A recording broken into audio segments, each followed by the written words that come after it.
ذلك ومن يعظم شعائر الله فإنها من تقوى القلوب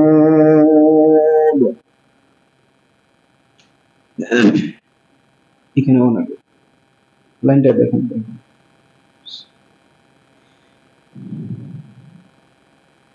আলহামদুলিল্লাহ সমস্ত প্রশংসা তারিফ গুণগান মহিয়ান গরিয়ান ওয়াহদাহু লা শারীকা লাহ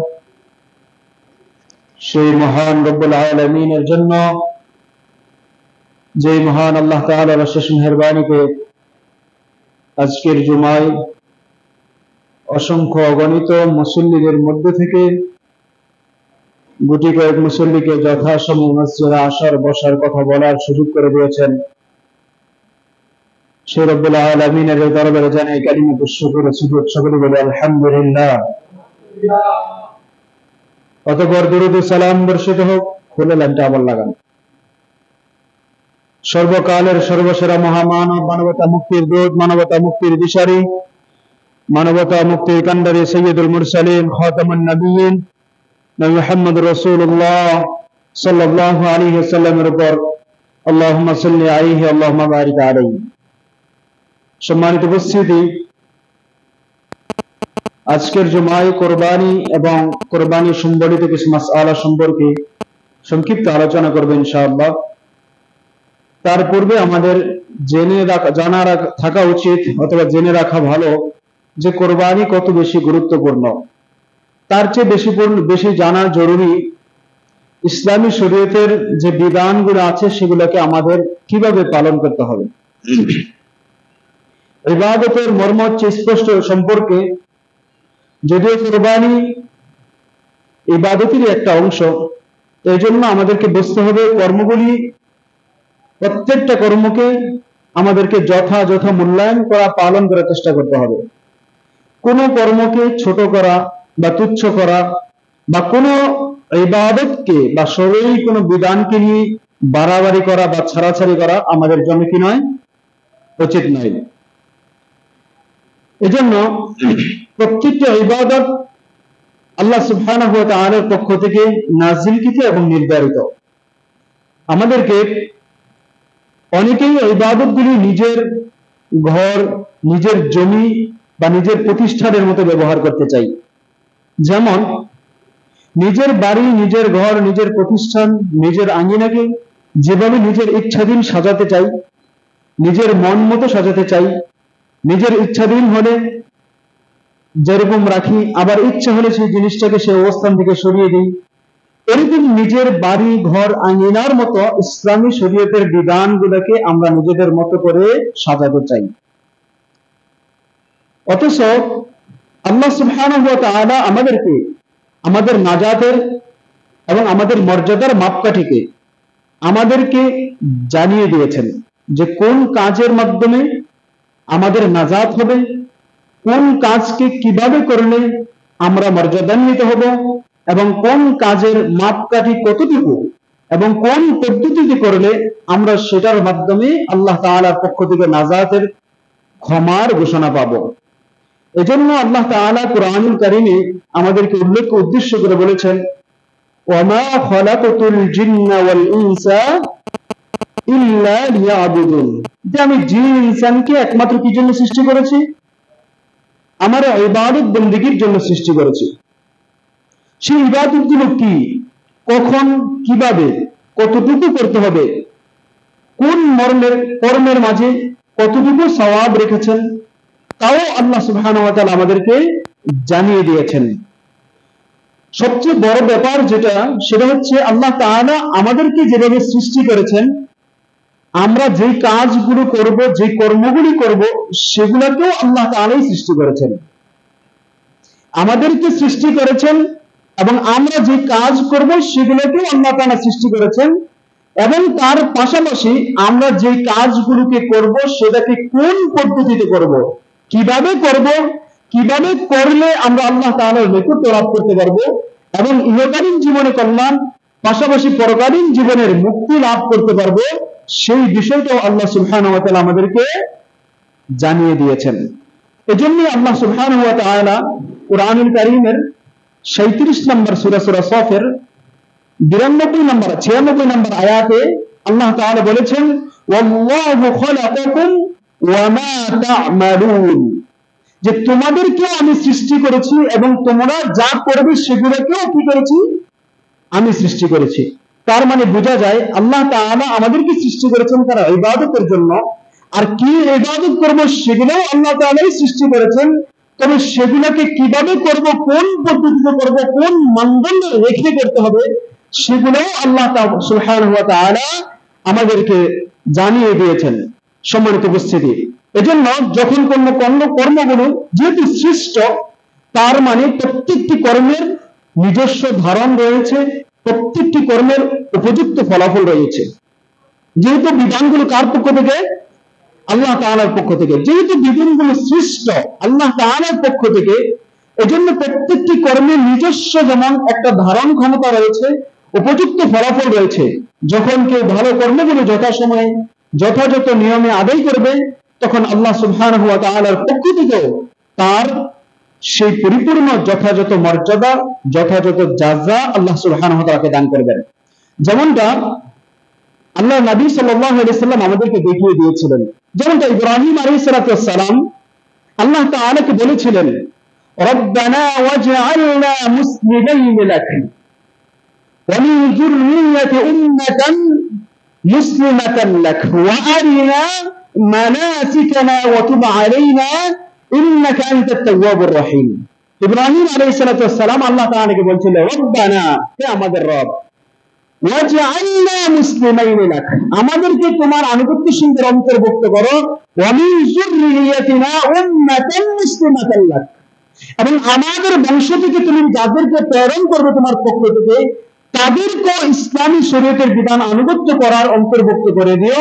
তারপর তিনি কি যে কথাটা বলছে, আমাদের খুতবার যে মূল কথা, ওয়া আরিনা মানাসিকানা, যে আমাদেরকে এই কার্যক্রমগুলো কিভাবে সম্পাদন করবে, কোন পদ্ধতিতে করবে, কিভাবে করলে আমাদের জন্য কল্যাণকর হবে, কিভাবে করলে আমাদের জন্য উপযুক্ত হবে, সেই বিষয়গুলো আপনি আমাদেরকে শিখিয়ে দিন। এই বিষয়টা ইব্রাহিম আলাইহিস সালাম আল্লাহ তাআলার কাছে বলেছিলেন। তারপর বলেছিলেন, অতুবা আলাইনা, আমরা তোমার কাছে তওবা করছি, ইন্নাকা আনতাত তাওয়াবুর রহিম, আপনি তওবা গ্রহণকারী। সম্মানিত উপস্থিতি, এই আয়াতের অর্থ করা হয়েছে যে এখানে অনেকগুলো বিষয় রয়েছে, যেমন হজের কার্যাবলী কিভাবে উপস্থাপন করবে, কোন পদ্ধতিতে করবে, তারপরে কোরবানির বিধানগুলো কিভাবে করবে, তারপরে সাধারণভাবে এর অর্থ হচ্ছে ইবাদতগুলো কখন, কিভাবে, কোন সময়, কোন পদ্ধতিতে করবে, এই বিষয়গুলো আল্লাহ তাআলার কাছে চাইছেন যে ওয়া আরিনা মানাসিকানা, আমাদেরকে সেগুলো শিখিয়ে দিন। সম্মানিত উপস্থিতি, তারই অন্যতম একটা বিধান হচ্ছে কি, কোরবানি।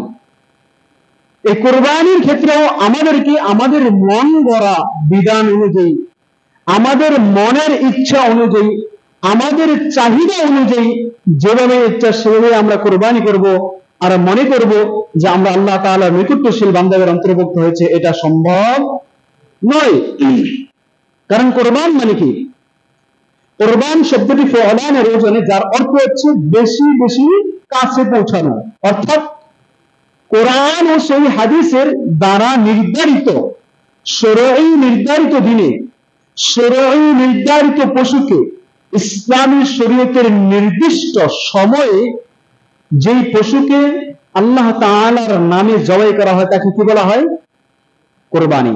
তাহলে যেই পশুকে আল্লাহ তাআলার নামে জবাই করতে হবে, যেই পশুকে আল্লাহ তাআলার পক্ষ থেকে নির্ধারিত দিনে জবাই করতে হবে এবং আল্লাহর পক্ষ থেকে নির্ধারিত সময় জবাই করতে হবে, সেই পশুকে অবশ্যই অবশ্যই এই পশুর বন্টন বিধিমালা এবং সেই পশুর কে কতটুকু খাওয়া যাবে, কতটুকু রাখা যাবে এবং সেই পশুকে কোন পদ্ধতিতে জবাই করতে হবে, এই সব বিষয়টুকুও কিন্তু আল্লাহ তাআলা আমাদেরকে জানিয়ে দিয়েছেন। সম্মানিত উপস্থিতি, এজন্য কোরবান বলা হয় মা ইউতাকাররাবু বিহি ইলা আল্লাহ তাআলা মিন যাবিহাতিন আও গায়রিহা, অর্থাৎ কোরবান হচ্ছে এমন কিছু যার দ্বারা আল্লাহ সুবহানাহু ওয়া তাআলার নৈকট্য লাভের জন্য আল্লাহ তাআলার রাহে উৎসর্গ করে দেওয়া হয়।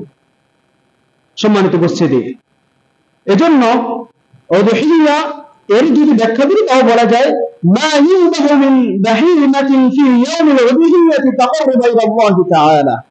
অর্থাৎ উযহিয়া হলো ঈদের দিনে আল্লাহ সুবহানাহু ওয়া তাআলার সন্তুষ্টির জন্য জবাইকৃত গৃহপালিত পশুকে আল্লাহ তাআলার রাহে উৎসর্গ করে দেওয়া। সম্মানিত উপস্থিতি, এজন্য আল্লাহ সুবহানাহু ওয়া তাআলা বলেছেন ফাসাল্লি রাব্বিকা ওয়ানহার, তোমরা তোমাদের রবের উদ্দেশ্যে কি করো? সালাত আদায় করো এবং রবের উদ্দেশ্যে কি করো? কুরবানি করো। ইন্না সালাতি ওয়া নুসুকি ওয়া মাহইয়ায়া ওয়া মামাতি লিল্লাহি রাব্বিল আলামিন। সম্মানিত উপস্থিতি, এরপর আল্লাহ তাআলা সূরা হজ্জের মধ্যে বলেছেন লা ইয়ানালাল্লাহু লুহুমুহা ওয়ালা দিমাউহা ওয়ালাকিন ইয়ানালুহু তাকওয়া মিনকুম। প্রত্যেক জায়গায় যেখানেই কুরবানির বিধানের কথাটা এসেছে প্রত্যেকটা জায়গায় আল্লাহ সুবহানাহু ওয়া তাআলা সেখানে তাকওয়ার একটা বিধান রেখে দিয়েছেন। তারপরে সূরা মাইদার মধ্যে যেখানে আল্লাহ সুবহানাহু ওয়া তাআলা হাবিল এবং কাবিলের কুরবানির ঘটনা উল্লেখ করেছিলেন তখনই কিন্তু আল্লাহ তাআলা বলছেন ইয কুরবা কুরবানান ফাতুকব্বিলা মিন আহাদিহিমা, তোমাদের ওদের কুরবানি করা হলে তাদের মধ্য থেকে একজনের কুরবানিকে কি করা হয়েছে? আল্লাহ তাআলার পক্ষ থেকে কবুল করা হয়েছে। তাহলে বোঝা যায় কুরবানি করার এখানে সবচেয়ে বড় যে বিষয়টাকে আমাদের স্মরণে রাখতে হবে, এই কুরবানি যেন আল্লাহ তাআলার দরবারে কবুল হয়। আমার এই কুরবানি আল্লাহ তাআলার কাছে কবুল হয় কি হয় না, এটা হচ্ছে মূল বিষয়। তো এখানে শুরুতে একটি কথা না বললেই নয়, আমাদের কুরবানি না হওয়ার পিছনে সবচেয়ে প্রথম যে একটা বাধা থাকে সেটা হচ্ছে আমাদের নিয়তের ঘাটতি। আমাদের নিয়তের ঘাটতির কারণে আমাদের সবচেয়ে বড় লোকসান, সবচেয়ে বড় ক্ষতিটা হয়ে যায়। আমাদের অনেকের নিয়ত হচ্ছে যে প্রতি বছর আমি কোরবানি দিচ্ছি, এই সমাজে বসবাস করে সমাজের মানুষের সাথে প্রতি বছর কোরবানি দিয়ে আসতেছি, এই বছর সামর্থ্য নাই তারপরে আমাকে কোরবানি দিতেই হবে কারণ সমাজের মানুষ কি বলবে, এই একটা ধারণা নিয়ে সে কি করে কোরবানি করে থাকে। যদি নিয়তের মধ্যে এই গরমিলটা থেকে থাকে তাহলে আপনার কোরবানি হচ্ছে না, কারণ কোরবানিটা আপনার আমার উপর ফরজ নয়। কারণ আবু বকর ওমর রাদিয়াল্লাহু তাআলা সামর্থ্য থাকা সত্ত্বেও তারা মাঝে মধ্যে কোরবানি ছেড়ে দিয়েছেন যেন মানুষ এই কোরবানিকে ওয়াজিব আবশ্যক মনে করে না নেই, এটা মানুষকে শিক্ষা দেওয়ার জন্য। তাহলে বোঝা যায় যার সামর্থ্য থাকবে সে কোরবানি দিবে, যেই বছর সামর্থ্য আছে দিবে, যেই বছর সামর্থ্য নাই সে বছর কি করবে না, দিবে না। সম্মানিত উপস্থিতি, তারপরে নিয়তের মধ্যে আরো একটা বড় গরমিল, যে অনেকে ভাবে যে আমি এবছর নতুন একটা আত্মীয় করেছি, আমার মেয়েকে বিবাহ দিয়েছি অথবা আমার ছেলেকে বিবাহ করিয়েছি, তার শ্বশুর বাড়ির লোক আসবে অথবা মেয়ের শ্বশুর বাড়ির লোক আসবে, তারা যদি জানে যে আমার বেয়াই বা আমার মেয়ের শ্বশুর অথবা আমার ছেলের শ্বশুর তারা যদি কোরবানি না দেয় তাহলে আমাদের মান সম্মান থাকলো, এই কথা চিন্তা করে তার সামর্থ্যের বাহিরে গিয়েও সে কি করে কোরবানি দিয়ে থাকে, যেটা চরম অন্যায় এবং যেটা আসলে আল্লাহ তাআলা নৈকট্য লাভের মাধ্যম নয়। আরেকটা বড় ভুল কারণ হচ্ছে যে অনেকে মনে করে কোরবানির মাংস স্বাভাবিক গরুর মাংস 800 টাকা 750 টাকা কেজি, এত দাম দিয়ে কোরবানি মাংস কিন্তু সারা বছর তা খাওয়ার সুযোগ হয় না, যে কোরবানির সময় যদি ভাগে একটা কোরবানি দিতে পারে 5-6 হাজার বা 10,000 টাকা দিয়ে তাহলে অন্তত 15-20 কেজি মাংস পাওয়া যাবে, অন্তত কম দামে কিছু পাওয়া গেল, সন্তানরা কিছু মাংস পেল। আবার মনে মনে বলে আমি কোরবানিও করছি। সম্মানিত উপস্থিতি, এজন্য নিয়তকে গরমিল করা যাবে না, নিয়তের গড়বড় করা যাবে না। একমাত্র কেবলমাত্র শুধুমাত্র আল্লাহ সুবহানাহু ওয়া তাআলার উদ্দেশ্যে কুরবানি করব, এবার যতটুকু মাংস হয় হবে। আর সাহাবীরা কুরবানি কেন দিতেন জানেন? তৎকালীন সময়ে তো 3 দিনের বেশি কুরবানির মাংস রাখার বিধান ছিল না, পরবর্তীতে বিধান এসেছে। তো সাহাবীরা কি করতেন? পাগল পারা হয়ে যেতেন মানুষের মধ্যে বিলি করার জন্য, নিজেরা কিছু রাখতেন, বাকি মানুষকে যারাই দিতে পারে না, যারাই অভাব অনটনে আছে তাদের বাড়িতে বাড়িতে পর্যন্ত ছুটে যেতেন। সম্মানিত উপস্থিতি, আমি সে কথায় পরে আসছি। তাহলে কোরবান এটা আল্লাহ তাআলার পক্ষ থেকে আল্লাহর নৈকট্য লাভের একটা মাধ্যম, তবে সেই মাধ্যম আল্লাহ তাআলার নবী সাল্লাল্লাহু আলাইহি সাল্লামের শিখানো পদ্ধতিতে করলেই আল্লাহ তাআলার নৈকট্য লাভ করা সম্ভব। সম্মানিত উপস্থিতি, কোরবানির বিধান কি? হানাফি মাযহাবে কোরবানি দেওয়ার বিধান ওয়াজিব, তবে অধিকাংশ উলামায়ে কেরাম ফুকাহায়ে কেরামের মধ্যে কুরবানি বিধান হচ্ছে সুন্নাত। তাদের দলিল হচ্ছে মান ওয়াজাদা সাআতান ফালাম ইউদহি ফালা ইয়াকরাবান্না মুসাল্লানা, যে ব্যক্তি সামর্থ্য থাকা সত্ত্বেও কুরবানি করে না সেজন্য আমাদের ঈদগাহে না আসে। তো অন্যান্য মুহাদ্দিসিন কেরাম ইমাম শাফিঈ, ইমাম আহমদ, ইমাম মালিক, ইমাম সালেহ আল উসাইমিন, ইবনে বাজ রাহিমাহুল্লাহ, জগৎ বিখ্যাত আলেম যারা রয়েছেন, তাদের ব্যাখ্যা হচ্ছে এই বাক্যটা এখানে সতর্কতামূলক করা হয়েছে। আর ইমাম আবু হানিফা রাহিমাহুল্লাহ তিনি বলছেন ওয়াজিবুন আলাল মুকিম ওয়াল মুসির, যে প্রত্যেক মুকিম ব্যক্তি এবং সমর্থবান ব্যক্তির উপরে কুরবানি করা হচ্ছে কি ওয়াজিব। যে কথাগুলো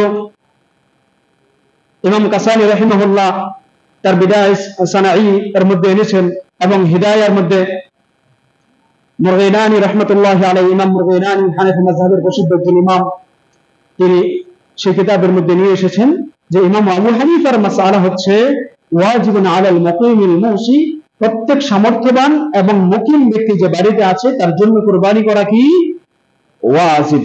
সম্মানিত উপস্থিতি, এজন্য তিনি সে কথা বলতে গেছেন মুকিম ব্যক্তি এবং আর্থিক সামর্থ্যবান ব্যক্তির মধ্যে যে পার্থক্য এটা করেছেন, মানদণ্ড দিয়েছেন যে যার মধ্যে ঈদের দিনের প্রয়োজনীয় খরচ বাদ দিয়ে নিসাব পরিমাণ সম্পদের মালিক যে হবে তার জন্য কুরবানি করা কি ওয়াজিব। সম্মানিত উপস্থিতি, এবার আসেন আমি এই বিষয়গুলো নিয়ে বেশি বিস্তারিত আলোচনা করছি না, কারণ এই বিষয়গুলো আমাদের কম বেশি সবারই জানা রয়েছে। তারপরে আমাদের একটু টাচ দিয়ে যেতে হয়, স্মরণ করতে হয়। তারপরে হচ্ছে কোরবানির পশু। কোরবানির পশুর বয়সের ক্ষেত্রে আমাদেরকে সবচেয়ে বেশি সতর্ক থাকা উচিত। যদিও আমাদের মধ্যে অনেকের ধারণা হচ্ছে যে গরুর শিং দেখা গেলেই কি করা যাবে, কোরবানি দেওয়া যাবে। তো বাজারে গিয়ে তখন আর গরুর বয়স খুঁজে না, যেখানে হাদিসে মুসিন্না শব্দ রয়েছে, লা তাযবাহু ইল্লাল মুসিন্না, যে মুসিন্না ব্যতীত তোমরা কি করবে না, কোরবানি করবে না। এই মুসিন্না হচ্ছে উটের ক্ষেত্রে 6 বছর, 5 বছর পরে 6 বছরে চলে যাওয়া, গরুর ক্ষেত্রে 2 বছরকে তৃতীয় বছরে পড়া, ছাগলের ক্ষেত্রে 1 বছর অতিক্রম করা, অর্থাৎ যে দুধের দাঁত রয়েছে সে দাঁত করে নতুন দাঁত গজানো পর্যন্ত। তো এই ক্ষেত্রে হানাফি মাযহাবে যে কাজটা করা হয় যে তারা মনে করে যে গরুর শিং উঠেছে মানেই কি, অর্থাৎ হৃষ্টপুষ্ট হয়েছে, শিং আছে, তাহলে কোরবানি দেওয়া যাবে। এই ব্যাপারে উলামায়ে কেরামের অনেক ইখতিলাফ রয়েছে, তবে আমাদেরকে সুন্নাহর ব্যাপারে সতর্ক থাকতে হবে। যে সুন্নাহ হচ্ছে যে মুসিন্নাহ ব্যতীত কোরবানি দেওয়া কি নয়, উচিত নয় বা জায়েজ নয়। তবে ইল্লা আন ইয়াসুর আলাইকুম ফাতাসবাহু জাযাআতাম মিনাদ দা'নি, যদি তোমাদের কষ্টকর মনে হয় তাহলে রাসূল সাল্লাল্লাহু আলাইহি সাল্লাম এখানে মেষ বা ভেড়ার ক্ষেত্রে, ছাগলের ক্ষেত্রে অনেক কিছু কিছু বর্ণনায় ছাগলের কথা এসেছে, তবে অধিকাংশ বর্ণনায় ভেড়া বা মেষের কথা এসেছে যে মেষকে তোমরা 6 মাসের মেষকে তোমরা কি করতে পারবে, কোরবানি করতে পারবে। তো এই মাসআল হাদিস থেকে উলামায়ে কেরাম মাসআলা যে ইস্তেমবাদ করেছেন যে যদি এমন পর্যায়ে দাঁড়ায় যেখানে মুসলিমে গরু পাওয়া যাচ্ছে না, সংকট দেখা দিয়েছে, সেই ক্ষেত্রে হৃষ্টপুষ্ট অথবা এবং শিংওয়ালা সেই পশুগুলো কোরবানির জন্য কি দাতব্য হবে বা জায়েজ হবে। সম্মানিত উপস্থিতি, তো এই জন্য আমি যদি সব দাঁতওয়ালা গরু বা মুসলিমা গরু কিনে কিনে অন্য কিনে হবে, এই কথা এইখানে অন্তত মাসালা নিয়ে আসেন না। এই শয়তানের ধোঁকায় পড়ে আপনি নিজে সুন্নাহ থেকে বঞ্চিত হবেন না। এজন্য আপনার আমার জন্য উচিত হবে প্রথমেই যখনই গরু কিনতে যাব বা পশু কিনতে যাব কোরবানির জন্য, সেই পশুটা মুসলিম কিনা, উপযুক্ত বয়স হয়েছে কিনা, সেটা আমাদের আপনার যাচাই করা উচিত। সম্মানিত উপস্থিতি, কোনো কোনো ক্ষেত্রে কোন পশু দেখা যায় যে 2 বছর অতিক্রম করেছে কিন্তু দাঁত পড়েনি, সেক্ষেত্রে যদি ব্যক্তিকে বিশ্বস্ত মনে হয়, আপনার পরিচিত থাকে এবং সে ব্যক্তি নিজে গ্যারান্টি দিতে পারে যে আমি এই পশুকে 2 বছর লালন পালন করেছি, সেই ক্ষেত্রে সেই পশুকে কোরবানি দেওয়া জায়েজ বলে উলামায়ে কেরাম মত প্রকাশ করেছেন। সম্মানিত উপস্থিতি, কোরবানির ক্ষেত্রে শিং বিশিষ্ট মোটা তাজা শক্তিশালী যে মেষগুলো রয়েছে সেগুলো কোরবানি করাই কি উত্তম। চেহারা পাও, তবে রাসূল সাল্লাল্লাহু আলাইহি ওয়াসাল্লাম যেসব পশু কোরবানি করেছিলেন সেগুলোর ব্যাপারে বর্ণনা দিতে গিয়ে অনেকে বলেছেন চেহারা পাও চোখ ছিল মিটমিটে কালো, অর্থাৎ কালো বর্ণের পশু যেগুলো রয়েছে সেগুলোকে রাসূল সাল্লাল্লাহু আলাইহি ওয়াসাল্লাম বা সাহাবায়ে কেরাম তৎকালীন সময়ে পছন্দ করতেন, সেই পশুগুলোকে কুরবানি দিতেন। তা আমাদের যদি সামর্থ্য থাকে, আমাদের যদি সম্ভব হয়, আমাদের উচিত কালো রঙের যে পশুগুলো রয়েছে সেগুলোর মধ্যে থেকে পশু বাছাই করে সেগুলোকে কুরবানি দেওয়া। সম্মানিত উপস্থিতি, তারপর যে বিষয়টা হচ্ছে, যেসব পশুগুলো কুরবানিতে ধাতব্য নয়, কুরবানি যে পশুগুলো দেওয়া যাবে না, يقول لا يجوز من الضحايا العوراء البين عورها وأرجاء البين عرجها والمريضة البين مرضها والعجفاء التي لا تنقي। যে রাসূল সাল্লাল্লাহু আলাইহি ওয়াসাল্লাম বলেছেন যে তিনি আঙ্গুলের ইশারায় ইঙ্গিত করেছিলেন পশুর দিকে, তখন রাসূল সাল্লাল্লাহু আলাইহি ওয়াসাল্লামের সামনে পশু যেগুলো ছিল সেগুলো ত্রুটিযুক্ত ছিল। এজন্য রাসূল সাল্লাল্লাহু আলাইহি ওয়াসাল্লাম বলেছেন কুরবানিতে জায়েজ নয় যে পশুর চোখ অন্ধ, চোখে দেখার সক্ষমতা রাখে না, যে পশু অন্ধ, যার অন্ধতা প্রকাশ্য, যে পশু খোঁড়া, হাঁটতে চলতে সমস্যা, কিন্তু এই খোঁড়াটা, এই অসুস্থতা কি প্রকাশ পেয়ে গেছে। তারপর যেই পশু রুগ্ন, অসুস্থ, যার রুগ্নতা বা অসুস্থতা জনগণের সামনে প্রকাশ পেয়ে যায়, অথবা এমন দুর্বল পশু যেই পশু চলাফেরা করতে তার কষ্ট হয়, অর্থাৎ বয়স অনেক বেশি হয়ে গেছে, তার হাড়ের অস্থিমজ্জা পর্যন্ত শুকিয়ে গেছে, কিছু দূর গেলেই সে বসে যায়, কিছু দূর হাঁটার পরেই সে শুয়ে পড়ে, এই সমস্ত গরু রাসূল আকরাম সাল্লাল্লাহু আলাইহি ওয়াসাল্লাম কুরবানির জন্য নির্ধারণ করতে আমাদের জন্য নিষেধ করেছেন। সম্মানিত উপস্থিতি, সময় খুবই সংক্ষিপ্ত, এর জন্য আমি শুধু কয়েকটা পয়েন্ট বলে যাচ্ছি। আমাদের আজকের কয়েকটা মূল বিষয় রয়েছে, সেগুলো আমি সামনে বলবো ইনশাআল্লাহ। তো তারপরে আরেকটা বিষয় হচ্ছে শরীকি কুরবানি। যে ঈদুল আযহা আসলেই আমাদের মধ্যে একটা যুদ্ধ শুরু হয়ে যায়, মানে এক এক সময় তো এক এক যুদ্ধ চলেই সমসাময়িক ইস্যুগুলো নিয়ে। কুরবানি আসলে যেন আমাদের কি হয়ে যায়, যুদ্ধ শুরু হয়ে যায়, একা দিব না 7 ভাগে দিব। 7 ভাগে কি দিলে আসলে হবে না একাই দিতে হবে? 7 ভাগের মধ্যে 1 থেকে 7, 1 জন 2 জন 3 জন 5 জন 6 জন 7 জনে দেওয়া যাবে, নাকি 7 জনেই দিতে হবে, তার কম বেশি করা যাবে না? এই যে একটা আমাদের মধ্যে ফিতনা শুরু হয়, অথচ যারাই বিষয়টা নিয়ে ফিতনা করে, যারাই বিষয়টা নিয়ে বাড়াবাড়ি করে, সে ব্যক্তি সালাত আদায় করে না। যারাই কুরবানি নিয়ে মারামারি করে, যারা কুরবানি নিয়ে দোকানপাটে চাই স্টলে দোকানে বসে আরেকজনকে ফতোয়া দিতে গিয়ে মূর্খ জাহিল বলে ফেলে, এমন কোন আলেম যারা কোরআন সুন্নাহ পড়ে মাসালা ইস্তেমবাদ করে তার মত প্রকাশের স্বাধীনতা থেকে সে মত প্রকাশ করে, আমার মতো আপনার মতো সাধারণ মূর্খ মানুষ 2-4 দিন পড়াশোনা না করে দু একটা হুজুরের বক্তব্য শুনে দু একটা চুটি বই পড়ে সে হুজুরকে মূর্খ বানিয়ে দেয়, বলছে মূর্খ জাহিল হুজুর কি বোঝে। কথা কি বুঝতে পেরেছেন? অথচ এই বিষয়টা এত জটিল নয়, এই বিষয়ে অনেক বেশি ইখতিলাফ রয়েছে, উলামায়ে কেরাম বিভিন্ন দিকে মত দিয়েছেন। তবে আল্লাহ সুবহানাহু ওয়া তাআলা আমাদের কি করেছেন, ওয়াকাযালিকা জাআলনাকুম উম্মাতান ওয়াসাতা, আল্লাহ তাআলা আমাদেরকে মধ্যম পন্থার জাতি হিসেবে প্রেরণ করেছেন। আমাদেরকে মধ্যম পন্থা অবলম্বন করতে হবে। যে ব্যাপারে বড় বড় উলামায়ে কেরাম, ফকিহগণ, মুহাদ্দিসগণ যে ব্যাপারে শিথিলতা করেছেন, সেখানে আপনার আমার মতো ছোট মৌলবীদের কোন বিধান কঠোর করার অধিকার নাই। আপনার কাছে যে মতটাকে প্রসিদ্ধ বা সঠিক মনে হয়, সেই মতটাকে যদি আপনি জোর গলায় বলতেও চান, বলেনও, তারপরে আপনার উচিত তার বিপরীতে যে মতটা রয়েছে সেই মতটাকে বিনয়ের সাথে জাতির সামনে উপস্থাপন করা। এজন্য ভাগে কুরবানির ক্ষেত্রে মুহাদ্দিসিনে কেরাম এবং অধিকাংশ ফুকাহায়ে কেরামের পক্ষ থেকে যে মতটা এসেছে যে একাকী কুরবানি দেওয়া উত্তম, সর্বোত্তম, তবে ভাগে কুরবানি দেওয়াও জায়েজ। ভাগে কুরবানি দেওয়া কি জায়েজ, তবে ভাগে কুরবানির ক্ষেত্রে আপনার রুচিবোধ আপনাকে প্রশ্নবিদ্ধ করবে। এখন আপনি বলবেন যে বেনামাজির সাথে কোরবানি দেব কিনা, সুদখোরের সাথে ঘুষখোরের সাথে কোরবানি হবে কিনা, আমি আপনাকে সেই প্রশ্ন করি না। আমি আপনাকে বলি যে আপনার রুচিবোধ কি বলে। আপনার রুচিবোধ আপনাকে যেদিকে নিয়ে যায়, এক্ষেত্রে আপনি সেদিকে যান।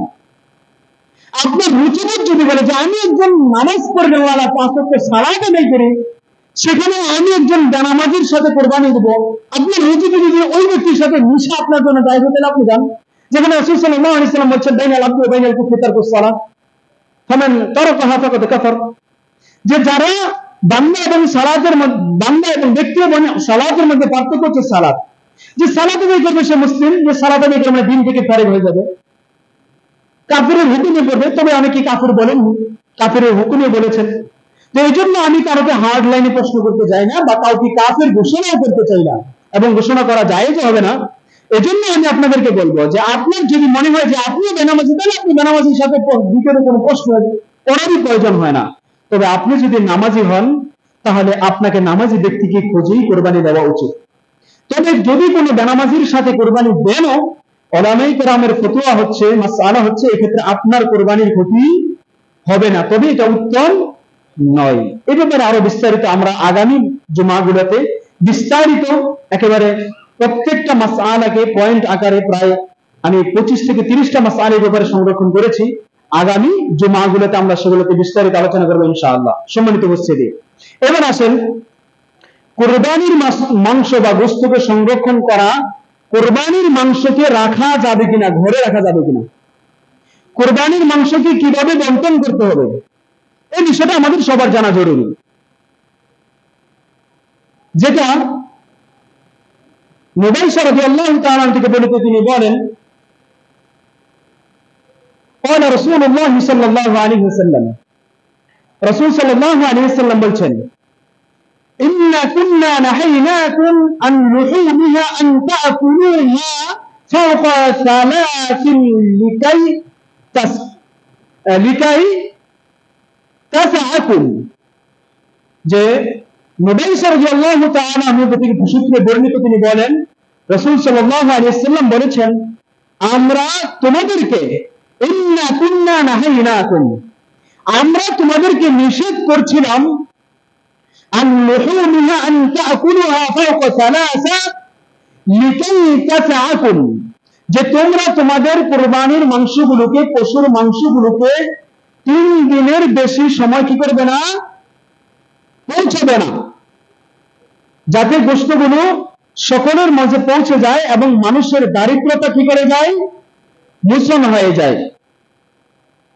কাজেই তারপরে যখন ফাকাদ জাআল্লাহু বিসসাআতি ফাকুলুহু ওয়াদখিরু ওয়াতাজিরু, তারপরে আল্লাহ সুবহানাহু ওয়া তাআলা যখন তোমাদের দারিদ্র মোচন করেছেন, তার পরবর্তী সময়ের জন্য নবী সাল্লাল্লাহু আলাইহি ওয়াসাল্লাম বলেছেন, এখন তোমাদের জন্য অনুমোদন করা হলো যে তোমরা কুলু, তোমরা খাবে, ওয়াদখিরু ওয়াতাজিরু, তোমরা খাবে, তোমরা জমা করবে, এবং তোমরা মানুষের মধ্যে কি করবে, সাদাকা করার মাধ্যমে নেকি অর্জন করবে।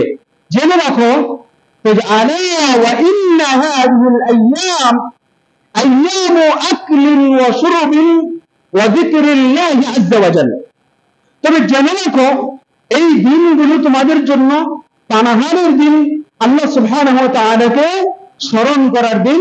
অতএব তোমরা এই দিনগুলোতে তোমরা খাও, পান করো, আল্লাহ তাআলাকে স্মরণ করো। সম্মানিত উপস্থিতি, এই যে দান করা বা চাওয়া বা কারো কাছ থেকে কোনো কিছু গ্রহণ করা, এই ব্যাপারে মুহাদ্দিসের সাহাবীদের মধ্যে কতটুকু সতর্কতা ছিল একটু চিন্তা করেন। এখানে অনেকগুলো হাদিস রয়েছে। সেই হাদিসটার পূর্বে আপনার আমার বিবেককে একটু নাড়া দেওয়ার জন্য একটা কথা বলি, যে আপনি কি মানুষের কাছ থেকে নিবেন না মানুষকে দিবেন? আপনি কি মানুষের কাছ থেকে কোরবানির মাংস নিবেন না মানুষকে কোরবানির মাংস দিবেন? কতটুকু দিবেন, কিভাবে দিবেন, আর আপনার আমার আচরণ, আপনার আমার চরিত্র কেমন হওয়া উচিত, এটা হচ্ছে আজকের খুব একটা মুখ্য বিষয় আজকের আলোচনা। তো যে হাদিসটা হাকিম ইবনে হিজাম রাদিয়াল্লাহু তাআলা থেকে বর্ণিত, তিনি বলেন, আন হাকিম ইবনে হিজাম قال سألت رسول الله صلى الله عليه وسلم, হাকিম ইবনে হিজাম রাদিয়াল্লাহু তাআলা থেকে বর্ণিত, তিনি বলেন, আমি রাসূল আকরাম সাল্লাল্লাহু আলাইহি ওয়াসাল্লামের কাছে জানতে চাইলাম, ফাআতানি সুম্মা সাআলতুহু, আমি রাসূল সাল্লাল্লাহু আলাইহি ওয়াসাল্লামের কাছে কিছু চাইলাম, চাওয়ার পরে রাসূল সাল্লাল্লাহু আলাইহি ওয়াসাল্লাম আমাকে কিছু দিলেন। দ্বিতীয়বারে আমি আবার যখন রাসূল সাল্লাল্লাহু আলাইহি সাল্লামের কাছে কিছু চাইলাম, রাসূল সাল্লাল্লাহু আলাইহি সাল্লাম আমাকে আবার কিছু দিলেন। ক্বালা লি, তারপরে তিনি আমাকে বললেন, হাকিম বিন হিজাম তিনি বলতেছেন যে আমি প্রথম রাসূলের কাছে কিছু চাইলাম, তো রাসূল আমাকে দিলেন। দ্বিতীয়বার যখন আবার চাইলাম, রাসূল সাল্লাল্লাহু আলাইহি ওয়াসাল্লাম দ্বিতীয়বার আবার আমাকে দিলেন। দেওয়ার পরে তারপরে বলতেছেন, ইয়া হাকিম, হে হাকিম, ইন্না হাযাল মালু খবিরুন হুলউন, নিশ্চয়ই এই সম্পদগুলো মিষ্ট এবং তৃপ্তদায়ক। তবে ফামান আখাযাহু বিসাখাওয়াতিন নাফসিন বুরিকা লাহু ফীহি ওয়া মান আখাযাহু বিইসরাফিন নাফসি লাম ইউবারাক লাহু ফীহি। তবে জেনে রাখো, এই যে হাকিমকে রাসূল সাল্লাল্লাহু আলাইহি সাল্লাম হাকিম বিন হিজামকে রাসূল বলতেছেন যে হাকিম, এই মালগুলো সবুজ এবং সতেজ ও অত্যন্ত মিষ্ট, অর্থাৎ যেই জিনিসগুলো দেখতে অত্যন্ত সুন্দর এবং হৃদয় তৃপ্তি দান করে, যে আমি মানুষের কাছে চাইতেছি আর মানুষ আমাকে দিতেছে, এটা দেখতেও যেমন সুন্দর, হৃদয় কিন্তু তেমন পরিতৃপ্ত হয়, যে আমি চাইতেছি আর আমাকে দিতেছে, আমি চাইতেছি আমাকে দিতেছে, এটা দেখতেও সুন্দর আবার অন্তর পরিতৃপ্ত হয়। তবে জেনে রাখো, তাই যে ব্যক্তি মাল হাত না পেতে ও লোক লালসা ছাড়াই কোন মাল পেয়ে যায়, আল্লাহ সুবহানাহু ওয়া তাআলা সেই মালের মধ্যে, সেই সম্পদের মধ্যে বরকত দান করেন। সুবহানাল্লাহ। তার মানে বোঝা যায়, কোন জিনিস যদি আমি না চাই, কারো কাছ থেকে হাত পেতে না চেয়ে, আমার অক্ষমতার কারণে আমি আমার বাড়িতে অবস্থান করেছি, তো যাদের সামর্থ্য আছে তারা সেই জিনিসটা আমার বাড়িতে এসে পৌঁছে দিয়ে গেছে, তাহলে আল্লাহ তাআলা এর মধ্যে কি করবেন? বরকত দেবেন। আর যে ব্যক্তি তা হাতে পেলে লোভ লালসা দিয়ে অর্জন করে নিল, সে কিভাবে হাতে নিল? মানুষের কাছে চাইলো যে আমাকে কিছু দেন, আর লোভ লালসা আকাঙ্ক্ষা ভিতরে কাজ করলো যে আমাকে মানুষ কিছু দেখ আর আমি তা পাবো, তার মধ্যে আনন্দিত হবে। এরকম লোভ লালসা নিয়ে যে কোনো কিছু অর্জন করলো, রাসূল সাল্লাল্লাহু আলাইহি সাল্লাম বলছেন ওই ব্যক্তির ওই সম্পদের মধ্যে আল্লাহ তাআলা বরকত দেন না। তারপর রাসূল সাল্লাল্লাহু আলাইহি সাল্লাম বলছেন, ওয়া কানা আল্লাযী ইয়াকুলু ওয়া লা ইয়াশবাহু, তবে জেনে রাখো, এই ব্যক্তির অবস্থা হচ্ছে ওই ব্যক্তির মতো যে ব্যক্তি খাবার খায় নিয়মিত কিন্তু পেট ভরে না। যে ব্যক্তি নিয়মিত খাবার খায় কিন্তু পেট ভরে না, তবে যে ব্যক্তি চাইয়া নেয়, খোঁজে নেয় বা মানুষের কাছ থেকে বলে নেয় যে আমার অসহায়ত্বের কারণে আমাকে দেন, সে ব্যক্তির অবস্থানটা হচ্ছে এমন যে সে যতই মানুষের কাছ থেকে চায় আর মানুষ তাকে যতই দেয়, সে পরিতৃপ্ত হয় না, তার আত্মাকে পরিপূর্ণ করতে পারে না। তারপর রাসূল সাল্লাল্লাহু আলাইহি সাল্লাম বলছেন, ওয়াল ইয়াদুল উল্লা খায়রুম মিনাল ইয়াদিস সুফলা, তবে সাহাবীরা জেনে রাখো, আল ইয়াদু উল্লা খায়রুম মিন ইয়াদিস সুফলা, ওই হাত আল্লাহ তাআলার নিকট সবচেয়ে বেশি উত্তম, সবচেয়ে বেশি কল্যাণের, সবচেয়ে বেশি শ্রেষ্ঠ, যেই হাত উপরে থাকে নিচের চাইতে। কোথায় থাকে? যেই হাত উপরে থাকে, অর্থাৎ যেই হাত দান করে সেই হাত শ্রেষ্ঠ, যেই হাত নিচে থাকে অর্থাৎ যেই হাত মানুষের কাছে চায়। এখন আপনাকে আমি প্রশ্ন করি, আমরা যখন মানুষের কাছে চাই, এইভাবে চাই নাকি এইভাবে চাই? কথা বোঝে না। আমরা কি এইভাবে চাই নাকি এইভাবে চাই? আর যারা দেয় তারা কি এভাবে দেয় না এভাবে দেয়? এই জন্য রাসূল সাল্লাল্লাহু আলাইহি ওয়াসাল্লাম বলছেন, আল ইয়াদুল উলিয়া খায়রুম মিন ইয়াদিস সুফলা, যেই হাত দেয় সেই হাত উত্তম, মিন সুফলা, যেই হাত নেয় সেই হাত থেকে। শুধু তাই নয়, সেই মুসলিমের মধ্যে একটা হাদিস এসেছে, 2275 নম্বর হাদিস, যেটা 3 নম্বর অধ্যায় কিতাবুজ যাকাতের মধ্যে ইমাম মুসলিম রাহিমাহুল্লাহ কোট করেছেন। তিনি বলছেন, عن نافع عن عبد الله عن عبد الله بن عمر, নাফি বর্ণনা করেছে আব্দুল্লাহ ইবনে ওমর থেকে, আর আব্দুল্লাহ ইবনে ওমর বলতেছেন, আন্না রাসূলুল্লাহ সাল্লাল্লাহু আলাইহি ওয়াসাল্লাম বলেন, নিশ্চয়ই রাসূল সাল্লাল্লাহু আলাইহি ওয়াসাল্লাম বলেছেন, ওয়া হুয়া আলাল মিম্বারি, তিনি যখন মিম্বারের উপরে দাঁড়িয়েছেন, ওয়া হুয়া ইয়াযকুরু সাদাকাতা ওয়া তুআফফুফা আনিল মাসআলা, তিনি যখন মিম্বারের উপর দাঁড়িয়েছেন, মিম্বারের উপর দাঁড়ানোর পরে রাসূল সাল্লাল্লাহু আলাইহি ওয়াসাল্লাম যে বিষয়টাকে স্মরণ করেছিলেন, সেখানে বলেছিলেন, আল ইয়াদুল উলিয়া খায়রুম মিন ইয়াদিস সুফলা ওয়াল ইয়াদুল উলিয়াল মুনফিকাতু ওয়াস সুফলা সাইলা।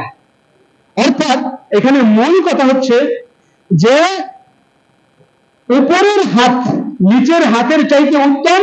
উপরের হাত হলো দানকারী আর নিচের হাত হলো দান গ্রহণকারী। এজন্য রাসূল সাল্লাল্লাহু আলাইহি সাল্লামের এই হাদিসটা স্পষ্ট প্রমাণ করে যে দান করার চাইতে নেওয়ার চাইতে দান দেওয়াটা কি বেশি গুরুত্বপূর্ণ। তো এখানে হিকাম বিন হিজামের যে বর্ণনাটা আপনাদের সামনে উপস্থাপন করলাম, হিকাম বিন হিজামকে যখন রাসূল সাল্লাল্লাহু আলাইহি সাল্লাম এই ঘোষণা দিলেন, বর্ণনা করলেন যে হিকাম বিন হিজাম, মনে রাখো উপরের হাতটা উত্তম নিচের হাতের চাইতে, তবে যে ব্যক্তি নেয় তার অবস্থা হচ্ছে যে ব্যক্তি খায় কিন্তু পেট ভরে না তার মতো। যখন হিকাম বিন হিজামকে রাসূল সাল্লাল্লাহু আলাইহি সাল্লাম এই কথা বলেছিলেন, হিকাম বিন হিজাম কত চমৎকার একটা দৃঢ় সংকল্প করেছিলেন একটু চিন্তা করেন। হিকাম বিন হিজাম বলতেছেন, ক্বালা হাকীমুন, হাকিম বিন হিজাম যার কথা বলছিলাম, ক্বালা হাকীম, তখন হাকিম বলতেছে, হাকিম তো আমি বললাম, ইয়া রাসূলুল্লাহ, হে আল্লাহর রাসূল, ওয়াল্লাযী বা'আসাকা বিল হাক্কি, হে আল্লাহর রাসূল, ওই সত্যের শপথ যেই আল্লাহ আপনাকে, হিকাম আল্লাহ নবীকে সাক্ষ্য রেখে বলতেছেন, ওয়াল্লাহি, আল্লাহর শপথ, সেই রবের শপথ যেই আল্লাহ আপনাকে সত্য ওহীর বাণীর মাধ্যমে পাঠিয়েছেন, তার শপথ করে বলতেছি, আরজাউ আহাদান বা'দা শাইআন হাত্তা উফারিগ আদ-দুনিয়া, যে আজ থেকে আমার মৃত্যু অবধি পর্যন্ত কারো কাছ থেকে কোনো মাল আমি কখনো কামনা করব না, এবং আমার মৃত্যু পর্যন্ত তিনি বলতেছেন হাত্তা উফারিগ আদ-দুনিয়া, এবং দুনিয়া থেকে বিদায় নেওয়া পর্যন্ত আমি আর কখনো কোনোদিন মানুষের কাছে কিছু চাইবো না। সুবহানাল্লাহি ওয়া বিহামদিহি, সুবহানাল্লাহিল আযীম। এই দৃঢ় সংকল্পটা আপনার আমার মধ্যে আসতে হবে। আপনাকে আমাকে মনে করতে হবে যে আমাকে আল্লাহ তাআলা যে অবস্থায় দিয়েছেন, আমি সেই অবস্থা থেকে মানুষের কল্যাণের জন্য কাজ করব, মানুষকে দেওয়ার জন্য কাজ করব। কারণ এই সমাজে এমন অসংখ্য অগণিত মানুষ রয়েছে, আমি যতটুকু করতে পারছি অতটুকু করার ক্ষমতা সাধ্য বা তাদের এখনো হয় নাই। তখন হিজাম বিন হিকাম বলছেন, হাকিম বিন হিজাম বলছেন যে সেই রবের শপথ যে রব আপনাকে সত্যের বাণী সহ পাঠিয়েছেন, যে আমার মৃত্যু পর্যন্ত আমি কোন মানুষের কাছে আর কখনো কিছু চাইব না, এবং আমার মৃত্যুর আগ পর্যন্ত কোন মানুষের কাছে আর কোনো কিছু কামনাও করব না। সুবহানাল্লাহ। তাহলে তারা কি করতেন? তাহলে তারা যা করতেন, তাদের যা রয়েছে তা থেকেই মানুষের কল্যাণের জন্য তারা সম্পদ বের করতেন। যে হাদিসটা আপনাকে আগে শুনিয়েছিলাম যে সম্পদ 3 দিনের বেশি রাখা যাবে কি যাবে না, সেই হাদিসটার সময় কম দিলায় আমি আপনাদের সামনে বিস্তারিত উপস্থাপন করিনি। সেই হাদিসের একটা অংশ এমন ছিল যে রাসূল সাল্লাল্লাহু আলাইহি সাল্লাম তখন 3 দিনের বেশি মাংস বা কুরবানির মাংস ঘরে রাখতে নিষেধ করেছিলেন। পরবর্তী বছরে যখন সাহাবীরা আসলেন, তখন সাহাবীরা বললেন, ইয়া রাসূলুল্লাহ, এই বছর কি তাহলে আমরা 3 দিনের বেশি মাংস নিজেদের কাছে রাখতে পারবো না? আমরা কি 3 বছরের বেশি মাংস কাছে রাখতে পারবো না? তখন রাসূল সাল্লাল্লাহু আলাইহি সাল্লাম বলছেন, না, তোমরা এখন খাও, তোমরা নিজেরা জমা করো এবং তোমাদের গরীব মিসকিন আত্মীয়দের মধ্যে কি করো, সদাকা করতে থাকো। কারণ গত বছর এই দেশে আমাদের এই মদিনার অঞ্চলে কি ছিল, দুর্ভিক্ষ ছিল, তখন মানুষ খাবারের জন্য কিছু পাইতো না। এজন্য আমি তোমাদেরকে নির্দেশ দিয়েছিলাম যে তোমরা তোমাদের কিছু অংশ খাবারের 3 দিনের মধ্যে রেখে বাকি অংশগুলো তোমাদের ভাইদের মধ্যে দিয়ে দাও। আর এখন এই বছর যেহেতু সেই কি নাই, দুর্ভিক্ষতা নাই, এজন্য তোমাদেরকে আমি বলবো যে তোমরা নিজেরাও খাও, তোমাদের আত্মীয় স্বজনকেও দাও, এবং তোমাদের মধ্যে যারা মিসকিন আছে, যারা অসহায় আছে, তোমাদের কাছে চাইতে আসে, এই সমস্ত ব্যক্তিদেরকেও তোমরা কি করো, দান করো। তাহলে এখান থেকে বোঝা যায় রাসূল আকরাম সাল্লাল্লাহু আলাইহি সাল্লাম এবং তার সাহাবীগণ এত উদার ছিলেন যে তারা তাদের খাবারকে 3 দিনের বেশি রাখতেও কার্পণ্য করেন নাই। কার্পণ্য না করে রাসূল সাল্লাল্লাহু আলাইহি ওয়াসাল্লাম যেভাবে ঘোষণা দিয়েছেন সেভাবে দিয়ে দিয়েছেন। এই হাদিস থেকে আমাদের শিক্ষা হচ্ছে, আমরা যারা কুরবানি দেই বা দিব বা দেওয়ার সামর্থ্য আল্লাহ তাআলা আমাদেরকে দিয়েছেন, আমাদের কারো জন্য উচিত নয় যে আমরা অন্য কারো বাড়িতে যাব বা আমাদের কোনো অধীনস্থ ব্যক্তিকে অন্য কোনো বাড়িতে পাঠাবো, সেখান থেকে আমাদের জন্য মাংস নিয়ে আসবে। এমনকি কোন অসহায় ব্যক্তি যদি নিজেকে উত্তম মানুষ মনে করে, শ্রেষ্ঠ মানুষ দাবি করতে চায়, তাহলে তার জন্য উচিত নয় যে সে তার প্রতিবেশী যারা কোরবানি দিয়েছে তাদের কাছে গিয়ে বলবে যে আমি কোরবানি দেইনি, আমাকে কিছু কোরবানির মাংস দেন। এটা উত্তম ব্যক্তি নয়। উত্তম কে? যার সামর্থ্য নাই এজন্য কোরবানি দেয় নাই, কিন্তু গড়ে ছিল, কিন্তু পাড়া প্রতিবেশী খোঁজ নিয়েছে যে এই বছর কে কোরবানি দিতে পারে নাই বা কে পারছে না, তাদেরকে খোঁজে তাদের বাড়িতে সেই মাংসগুলোকে পৌঁছে দিয়েছে। এই ব্যক্তি সর্বোত্তম ব্যক্তি, এবং যে পাইল সেও সর্বোত্তম ব্যক্তি, যে দিল সে যেমন বারাকা পেল বরকতের মধ্যে থাকলো, এবং যে ব্যক্তির বাড়িতে পৌঁছে দেওয়া হলো যে ব্যক্তি পেল সে বরকতের মধ্যে থাকলো। তারপরে ব্যক্তি হচ্ছে যে মিসকিন, যে কোরবানি দিতে পারেনি বা দেওয়ার সামর্থ্য নাই, ওই সমস্ত ব্যক্তিরা যদি আপনার বাড়িতে আসে, আপনার যতদূর সম্ভব, যতক্ষণ সম্ভব তাদেরকে আপনার দেওয়া উচিত, এটাই সর্বসাকল্যের মত। এখন এইভাবে দিতে গিয়ে যদি 2 ভাগের 1 ভাগ পুরো চলে যায়, তারপরও এটাই সুন্নাত। যদি আপনার সম্ভব হয় আপনার ঘরে 2 দিন বা 3 দিন বা 5 দিনের মাংস রেখে গোটা মাংসটাকে যদি আপনি গরিব মিসকিনের মধ্যে বন্টন করে দিতে পারেন, এটাই সবচেয়ে বড় সুন্নাহ, এটাই সবচেয়ে গ্রহণযোগ্য সুন্নাহ। তবে এই মাংস ভাগ করার ব্যাপারে উলামায়ে কেরামের একটা মত পাওয়া যায়। ইমাম আবু হানিফা বলেছেন ইউস্তাহাব্বু আন ইয়াকুলা আস-সুলুসা ওয়া ইউহদিয়া আস-সুলুসা ওয়া ইয়াতাসাদ্দাকা বিস-সুলুস, যে 3 ভাগে কুরবানির মাংসকে ভাগ করা কি মুস্তাহাব তিনি বলেছেন, অর্থাৎ উত্তম বলেছেন, যে 1/3 সে নিজে খাবে, 1/3 তার পাড়া প্রতিবেশীর মধ্যে যারা অসহায় রয়েছে বা তার আত্মীয় স্বজনের মধ্যে যারা অসহায় কোরবানি দিতে পারেনি তাদের মধ্যে মাংস বিলি করবে, আর 1 ভাগ সে যেই অসহায় গরিব মিসকিন আসে তাদের মধ্যে বন্টন করে দেবে। আর ইমাম মালিক রাহিমাহুল্লাহ বলছেন ইউস্তাহাব্বু আন ইউকালা মিনহা ওয়া ইউতাসাদ্দাকা ওয়া ইউহদা, যে এটি মুস্তাহাব যে কুরবানির গোশত থেকে সে কিছু দান করবে, কিছু উপহার দিবে, কিছু খাবে, তবে এটা তার জন্য সুন্নাত। তবে ইমাম শাফিঈ রাহিমাহুল্লাহ যে কথা বলেছেন, তিনি বলছেন যে ওয়াইস্তাহাব্বু আন ইয়াকুলা ওয়া ইয়াতাসাদ্দাকা ওয়া ইউহদিহা, কিতাব রুমের মধ্যে যে কথাটা তিনি বলেছেন 2য় খণ্ডের 225 নম্বর পৃষ্ঠায় ইমাম শাফিঈ রাহিমাহুল্লাহ, যে উত্তম হচ্ছে সে কুরবানির গোশত খাবে, দান করবে, উপহার দিবে। আবার একথাও বলেছেন কুলু ওয়াদাখিরু, যেহেতু তার খাওয়ার অনুমতি আছে, রাখার অনুমতি আছে, সে যদি চায় সে সম্পূর্ণ মাংসটাও নিজের জন্য রাখতে পারবে যদি সে চায়, তবে এটা মাকরুহ, অপছন্দনীয় কাজ।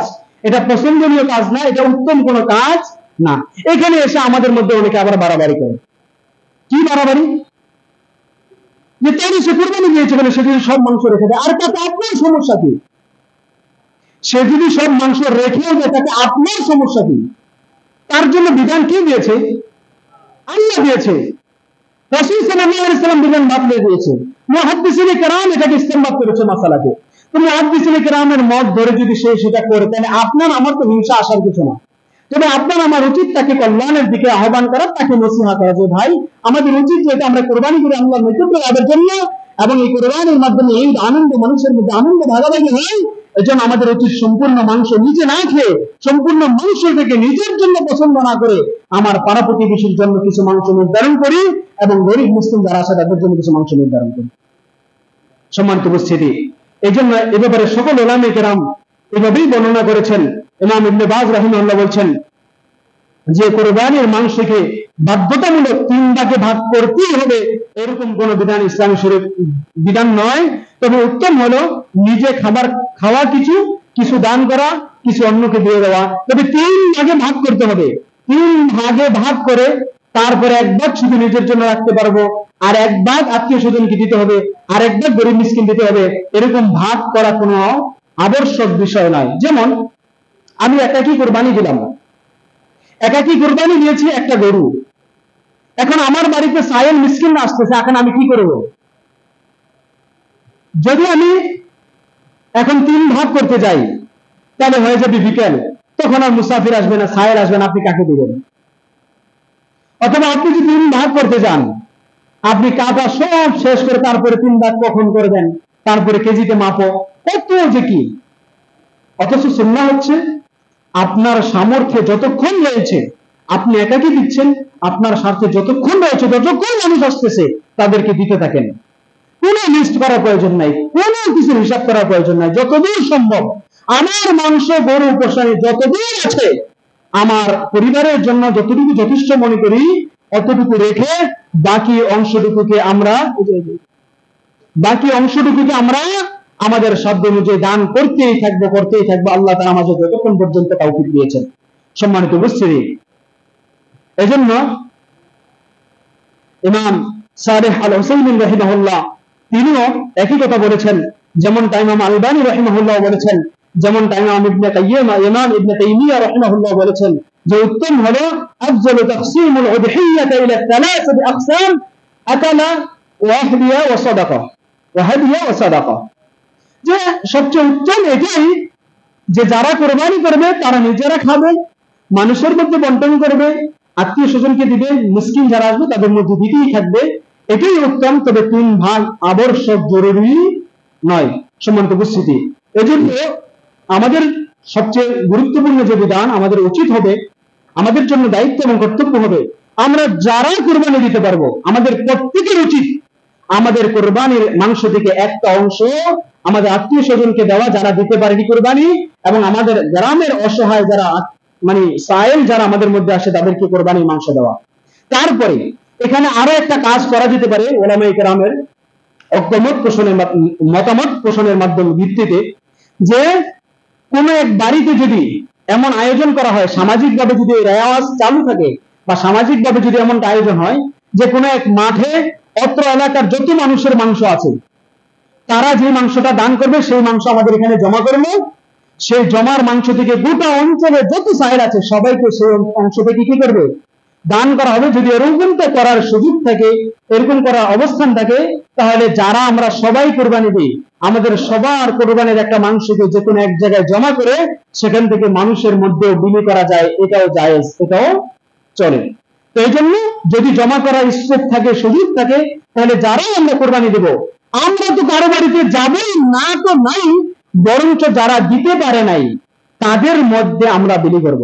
এবং এর মধ্যে থেকে আরেকটা মাসালা স্পষ্ট করে দিই, এখন যদি এরকম হয় যে আমি অনেক বড় একটা পশু কোরবানি দিয়েছি, এখন সেই পশু কোরবানি কিন্তু আমার ভাই বাতিরা বা চাচা বা জ্যাঠা বা যে হোক আমার পাড়া প্রতিবেশী, সে কোন রকম দরিদ্র মানুষ, সে একটা বকরি, একটা ছাগল বা একটা ভেড়া কোরবানি দিয়েছে, অথবা 10 জনে মিলে 7 জনে মিলে 40-50 হাজার টাকা দিয়ে একটা গরু কিনে কোন রকম তাদের কোরবানির নেকি থেকে যেন মাহরুম নয় সেজন্য তারা একটা কোরবানি দিয়েছে। এখন আপনার যদি দয়া হয়, আপনার যদি মনে হয় যে সে দুর্বল, সে দিতে পারেনি, আমরা যেহেতু বড় একটা পশু কোরবানি দিয়েছি, আমাদের অনেক মাংস হয়েছে, যে আমার পক্ষ থেকে আমি তার বাড়িতে কিছু মাংস পৌঁছে দিলাম, এটা সুন্নাত, এটা জায়েজ, এটা করা যেতে পারে। তবে এটা কি করবে, যারা বড় পশু কোরবানি দেয় বা যাদের সামর্থ্য আছে অনেক বেশি দেওয়ার, তারা এটা করবে, তবে তার বাড়িতে পৌঁছে দিয়ে আসবে। সে আপনার বাড়িতে আসবে তখন সেটাতে বরকত থাকবে না, এটা রাসূল সাল্লাল্লাহু আলাইহি ওয়াসাল্লামের হাদিস। এজন্য আমাদের উচিত আমাদের প্রত্যেকের অবস্থান থেকে যাদের আল্লাহ তাআলা সামর্থ্য দিয়েছে সে বিষয়ে আমরা কোরবানি করব, সামর্থ্য থাকা ব্যক্তি কোরবানি করব, কোরবানির পশু থেকে আত্মীয় স্বজনকে দেব। যদি এমন মনে হয় যে আমার আত্মীয় স্বজন অনেক বেশি দরিদ্র, তাহলে আমি আমার আত্মীয় স্বজনের মধ্যে সেই মাংস বিলি করে দেবো, এলাকার মুসলিমদেরকে যদি দিতে না পারি। আর যদি সামর্থ্য থেকে আত্মীয় স্বজনকে দেবো, এলাকার মুসলিমকে দেবো ইনশাআল্লাহ। আর আগামী সপ্তাহে যেহেতু যুলহিজ্জা মাসের প্রথম 10 দিনের বিধান আলোচনা হবে, তারপরে যে সপ্তাহ অর্থাৎ আগামী 23 তারিখে যুলহিজ্জা মাসের প্রথম 10 দিনের করণীয় বর্জনীয় আমল সম্পর্কে আলোচনা করব ইনশাআল্লাহ।